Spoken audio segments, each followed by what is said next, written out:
हौसले की तरकश में कोशिश का वो तीर जिंदा रखना, हौसले की तरकश में कोशिश का वो तीर जिंदा रखना। हार जाओ चाहे ज़िंदगी में सब कुछ, लेकिन फिर से जीतने की उम्मीद जिंदा रखना, फिर से जीतने की उम्मीद जिंदा रखना।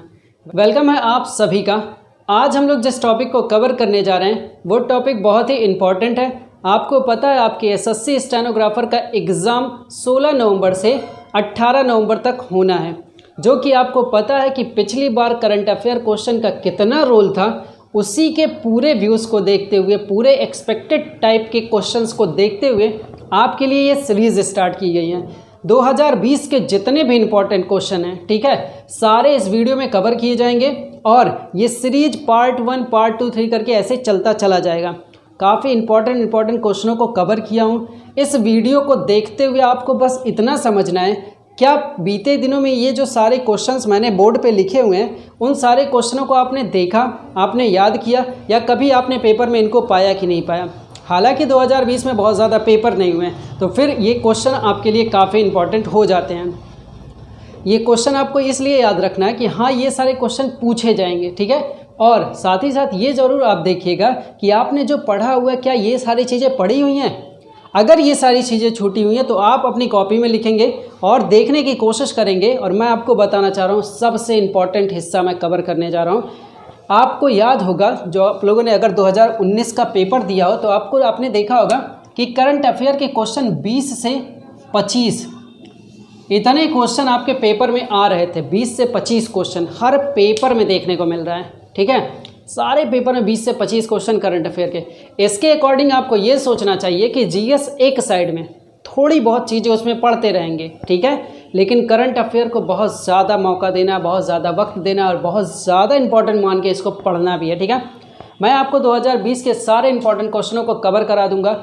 इससे आगे या इससे हट के आपके एसएससी स्टेनोग्राफर के पेपर में और कुछ भी नहीं आएगा। ये जब आप पेपर देख के आइएगा, आप बोलिएगा कि क्या सर ये पेपर में नहीं आया था। आपको हर एक क्वेश्चन, मेरा दावा कि इसमें से सारा क्वेश्चन आपको मिलेगा ही मिलेगा। जितने दिन की ये सीरीज़ चलने वाली है, सारी सीरीज़ को अच्छे से अटेंड करिएगा।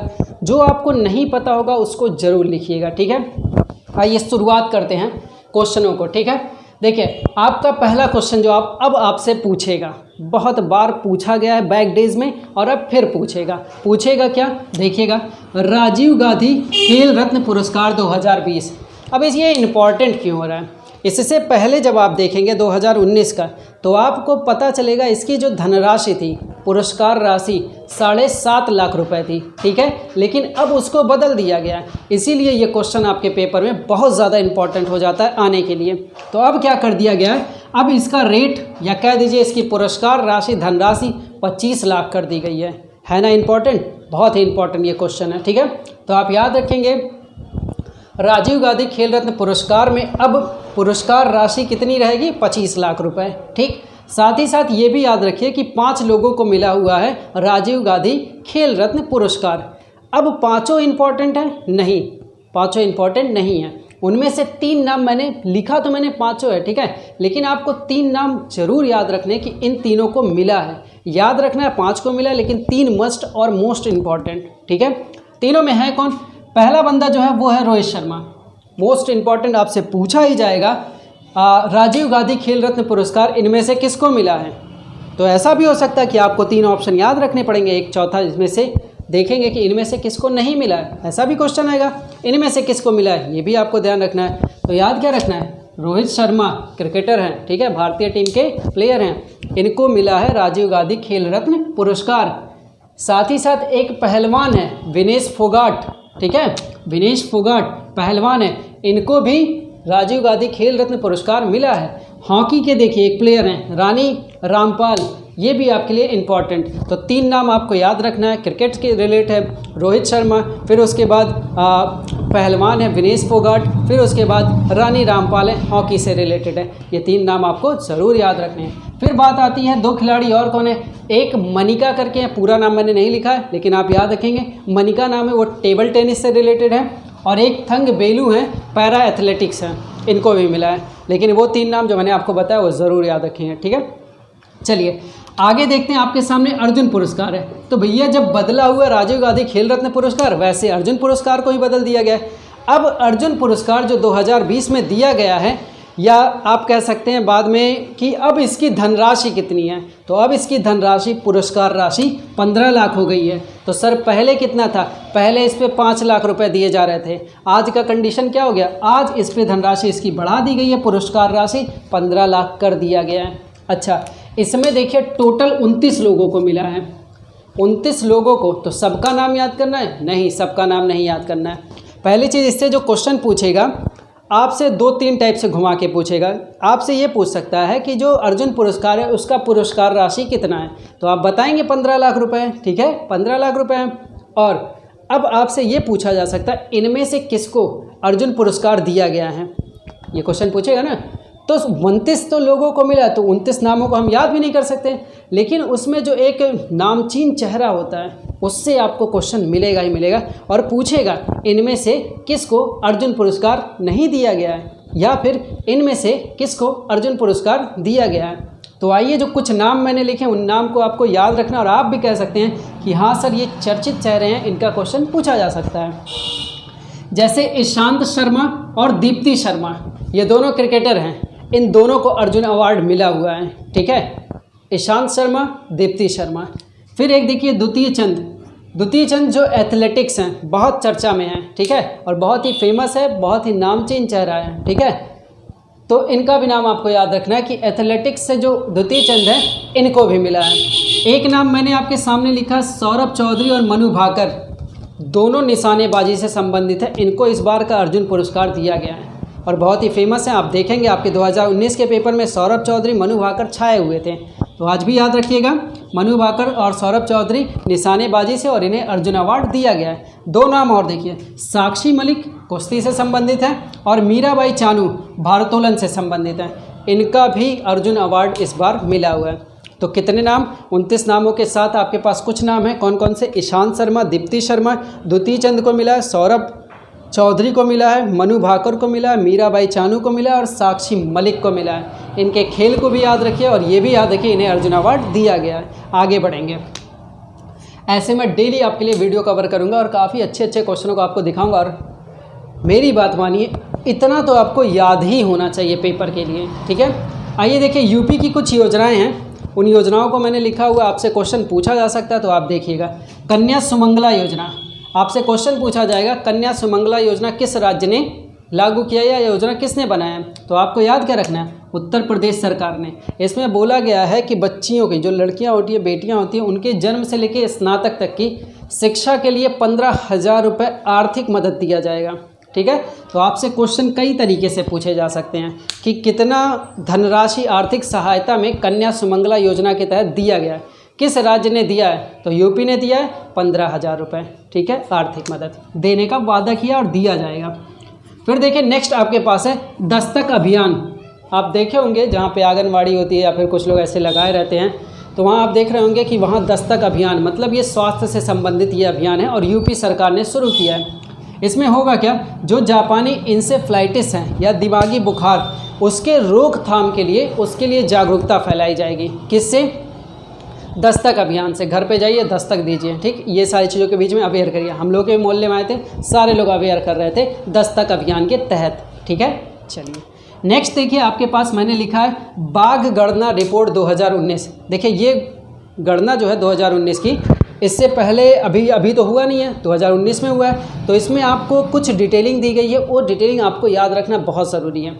तो मैं आपको दिखाता हूँ कौन कौन सी चीज़ें। देखिए जो बाघ गणना रिपोर्ट हुई है 2019 में, उसमें ये कहा गया है कि भारत में अब कुल बाघों की संख्या कितनी है, तो ये आपको याद रखना 2967।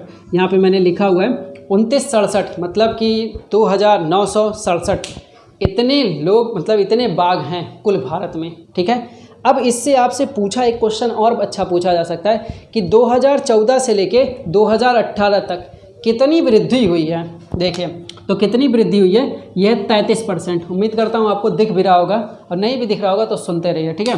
2014 से 18 के बीच में आबादी में वृद्धि हुई है, वो भी 33%, जो कि बहुत ही अच्छी बात है अपने देश के लिए, ठीक है। अब आपसे क्वेश्चन पूछेगा सबसे ज़्यादा बाघों की संख्या कहाँ पे है, तो बहुत पुराना क्वेश्चन है, बहुत सिंपल सा क्वेश्चन, ये आपको याद रखना है। सबसे ज़्यादा है एमपी में, हर बार यही रहा है, लेकिन संख्या कितनी है? 526। ये बात भी आपको ध्यान रखना है कि 526 बाघों की संख्या मध्य प्रदेश। अच्छा, ऐसे आपसे पूछेगा दूसरे नंबर पे कौन है, तो दूसरे नंबर पे आपके सामने लिखा कर्नाटक। इसमें क्या है? 524 बाघ हैं, ठीक है। तो ये दूसरे नंबर पे है। और अपना उत्तर प्रदेश किस स्थान पे है? तो अपना उत्तर प्रदेश स्थान तो नहीं है, लेकिन बाघों की संख्या कितनी है? 173। और जहाँ से रिपोर्ट मिली है उसमें सबसे कम की बात हुई है बिहार में, मतलब जितना उसमें डाटा था जिस पुस्तिका में, तो बिहार में डाटा मिला है 31। तो याद रखने वाली क्या बात है, पूरे वन रिपोर्ट बाघों की जो रिपोर्ट आई है उसमें बोला गया है टोटल बाघों की संख्या 2967, ठीक है। मध्य प्रदेश में सबसे अधिक संख्या इसकी है, वो संख्या कितनी है? 526 है। और जो कर्नाटक है वो 524, वो दूसरे नंबर पे है। साथ ही साथ 2014 से लेकर 2018 तक 33% वृद्धि हुई है, ठीक है। आइए नेक्स्ट पे चलेंगे। राष्ट्रीय जल नीति समिति, ये क्वेश्चन आपके लिए काफ़ी इंपॉर्टेंट है। ये मसौदा तैयार किया गया है, मेघालय में इसको पहली बार लागू किया गया, ठीक है। मेघालय, आप याद रखिएगा, मेघालय में लागू किया गया, ठीक है। राष्ट्रीय जल नीति समिति मसौदा तैयार किया गया। अच्छा, इसके अध्यक्ष आपसे पूछे जा सकते हैं, तो इसके अध्यक्ष का नाम याद रखिएगा, मिहिर शाह, ठीक है। ये बंदा अध्यक्ष बना हुआ है इस चीज़ का, राष्ट्रीय जल नीति समिति का, ठीक है। इसका मसौदा तैयार किया राष्ट्रीय जल नीति का, और मेघालय राज्य में अप्लाई किया गया। साथ ही साथ इसके अध्यक्ष हैं मिहिर शाह, ठीक है। नेक्स्ट पॉइंट आपको जो याद रखना है, बहुत चर्चा में रहा है, आपसे पूछा भी जा सकता है कि ट्रेनों को निजी क्षेत्र में देने हेतु कौन सी समिति बैठाई गई है। अभी बोला है, सुनने मारा होगा, ट्रेनों को निजीकरण किया जा रहा है सब चीज़ों का, तो आपसे पूछ ले इस क्षेत्र को, ट्रेनों को निजी क्षेत्र में देने की बात कौन सी समिति कर रही है, तो आपके सामने कौन सी, यही समिति गठित गई है, अमिताभ कांत, ठीक है। अमिताभ कांत की समिति है जिन्होंने ट्रेनों को निजी क्षेत्र देने की बात कही है। याद रहेगा, याद रखिएगा, ठीक है। नेक्स्ट देखिए आपके पास है ई बाइक गो। ई बाइक गो का ब्रांड एम्बेसडर किसे बनाया गया? अभी हाल फिलहाल के दिनों में बनाया गया। तो ई बाइक गो का ब्रांड एम्बेसडर किसको बनाया गया? हरभजन सिंह को बनाया गया। ऐसे ही आपको याद रखना ला लीगा के, ठीक है। भारत में ला लीगा का ब्रांड एम्बेसडर किसे बनाया गया है? तो वो आंसर आपके पास है रोहित शर्मा। हाँ, वही रोहित शर्मा, जिसे राजीव गांधी खेल रत्न पुरस्कार दिया गया है, ठीक है। चलिए, रोहित शर्मा, हरभजन सिंह, दोनों का याद हो गया।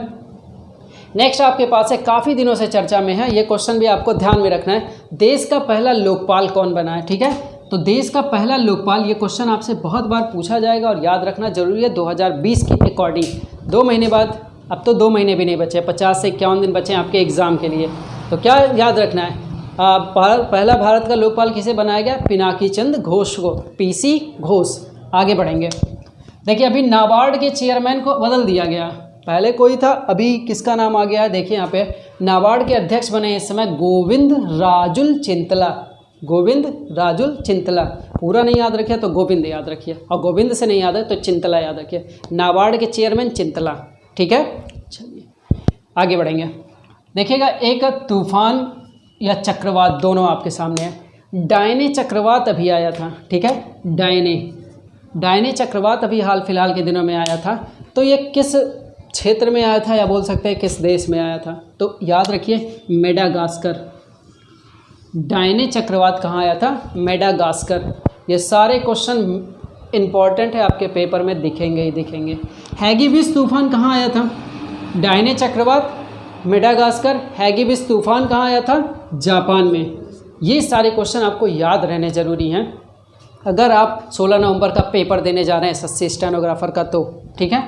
आगे देखिए लिखा हुआ WHO के कार्यकारी बोर्ड के अध्यक्ष बनाया गया। बहुत ही इंपॉर्टेंट क्वेश्चन है और बहुत ही मतलब कि सौभाग्य की बात है भारत के लिए कि WHO के कार्यकारी बोर्ड के अध्यक्ष भी बनाए गए हैं। और कौन बनाया गया है? डॉक्टर हर्षवर्धन, जो इस वक्त हम लोग के स्वास्थ्य मंत्री हैं, ठीक है। डॉक्टर हर्षवर्धन जी को WHO के कार्यकारी बोर्ड के अध्यक्ष बनाया गया है, ठीक है। क्वेश्चन आपको याद रखना है। फिर देखिए अपने से कुछ क्वेश्चन मैंने लिए हुए जो आपको ध्यान रखना चाहिए, कह सकते हैं स्टैटिक जीके में आ जाएगा। आलू, प्रथम स्थान कौन है आलू उत्पादन में? तो आपको याद रखना है चाइना। ये बात याद रखिए, हर मामले में चाइना आगे, इन सब चीज़ों की जब भी बात होगी चाइना हर मामले में आगे, ठीक है। तो आलू चीन में सबसे अधिक। और भारत की जब आप बात करेंगे, ठीक है, जब आप भारत की बात करेंगे तो उत्तर प्रदेश। तो आलू में चाइना पहले पे है, और जब भारत की बात करेंगे तो उत्तर प्रदेश। फिर आपके पास चावल।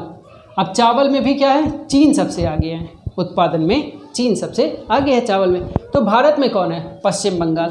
भारत में पश्चिम बंगाल, ठीक है। ये लाइनें याद रहेगा, उम्मीद करता हूँ ये लाइनें ज़रूर याद करेंगे। एग्ज़ाम निकालना ना, तो एग्ज़ाम निकालने के लिए सब करना पड़ेगा। आगे देखिए, एक फैक्ट मैंने लिखा हुआ है, काले चावल को इस समय काले चावल बोलिए या फिर चाखाओ, दोनों लाइन बोल सकते हैं, काले चावल या चाखाओ। अभी हाल फिलहाल के दिनों में जीआई टैग दिया गया। ये भी क्वेश्चन आपके लिए इंपॉर्टेंट है। जीआई टैग दिया गया तो वो किस राज्य को दिया गया, काले चावल या फिर चाखाओ का, मणिपुर को दिया गया है। काले चावल मणिपुर। नेक्स्ट, टेराकोटा का भी अभी जीआई टैग दिया गया, ठीक है, जीआई टैग दिया गया है। तो ये किस राज्य को दिया गया है, राज्य तो नहीं है, शहर है, ठीक है, गोरखपुर को दिया गया है टेराकोटा जीआई टैग। और काले चावल चाखाओ का जीआई टैग मणिपुर को दिया गया है, ठीक है। ये भी फैक्ट आपको ध्यान रखना, ये भी क्वेश्चन आपसे पूछा जाएगा। एक और भी इम्पोर्टेंट देखिए, पलानी पंचमृतम प्रसाद, ये किस राज्य को इसके लिए जीआई टैग दिया गया है, पलानी पंचमृतम प्रसाद, इसके लिए तमिलनाडु को दिया गया है, ठीक है। तो ये तीनों जो आपके जीआई टैग हैं काफ़ी इंपॉर्टेंट हो जाते हैं आपके पेपर के लिए। तो आपको याद रखना है, क्या क्या याद रखना है, काले चावल उसका एक नाम है चाखाओ, उसको मणिपुर को दिया गया है। फिर टेरिकोटा के लिए दिया गया गोरखपुर को, पलानी पंचमृतम प्रसाद के लिए तमिलनाडु को दिया गया है। याद रहेगा ना, ऐसे ही याद करना है, आंसर आपका सही होता चला जाएगा। यहाँ पे देखिए एक दो निधन हुए हैं, जो निधन के बारे में आपको याद रखना है, बहुत चर्चा में थे।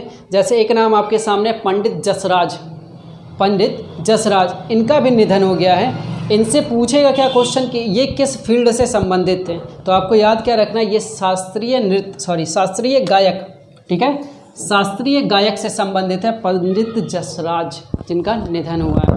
और एक निधन हुआ है, वो भी देखिए, लालजी टंडन का भी निधन हो गया है। ये कौन से व्यक्ति थे, तो ये भी देखिए बहुत ही फेमस व्यक्ति, पूर्व राज्यपाल थे एमपी के, ठीक है, मध्य प्रदेश के पूर्व राज्यपाल थे लालजी टंडन, ठीक। तो ये दोनों निधन याद रखना, पंडित जसराज क्या थे, शास्त्रीय गायक थे, और लालजी टंडन पूर्व राज्यपाल एमपी।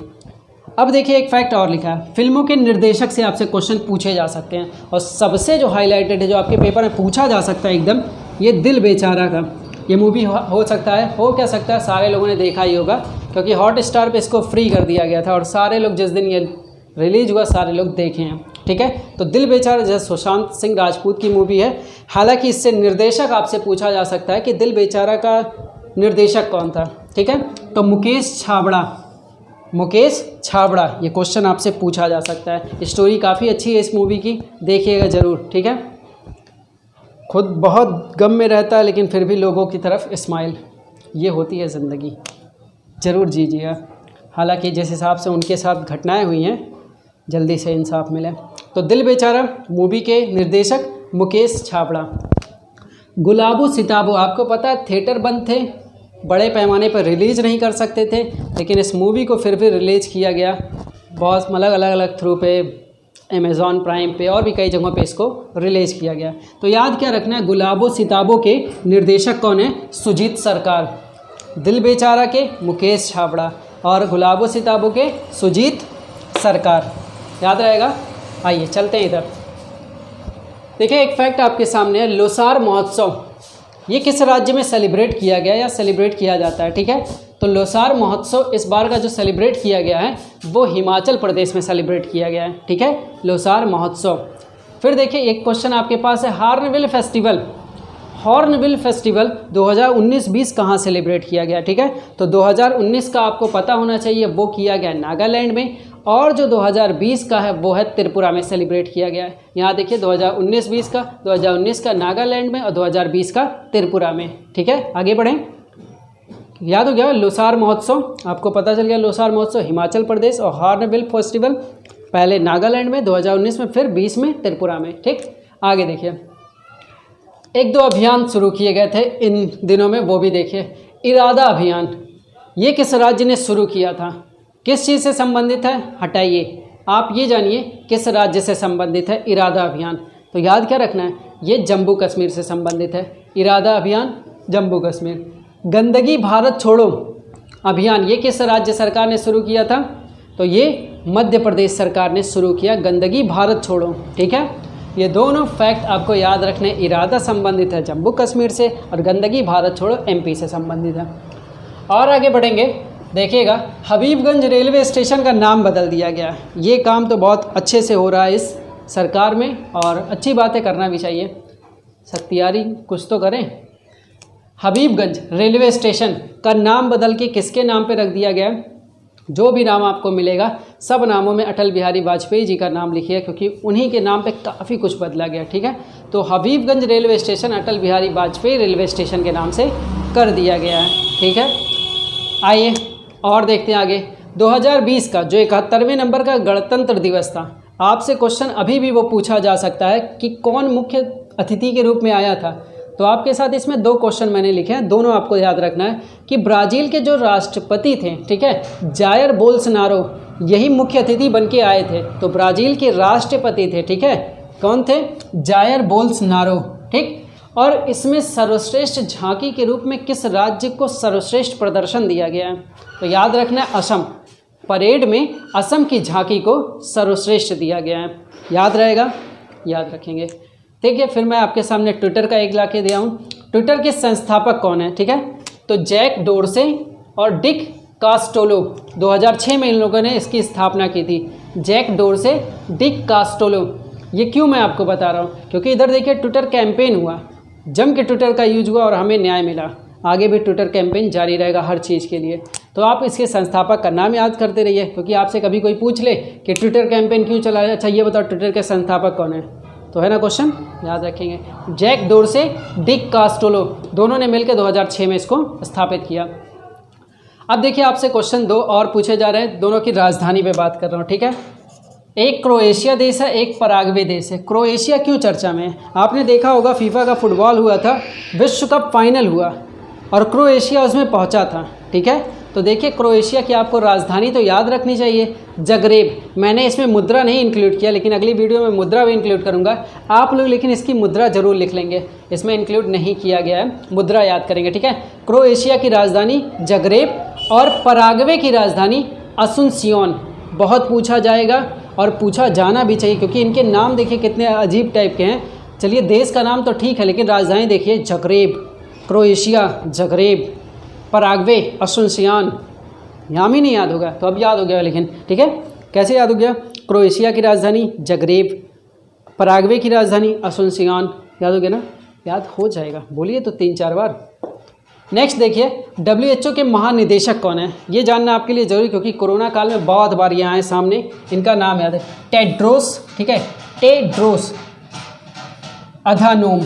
ठीक है, अगर टेड्रोस भी याद रखेंगे तब भी ठीक है।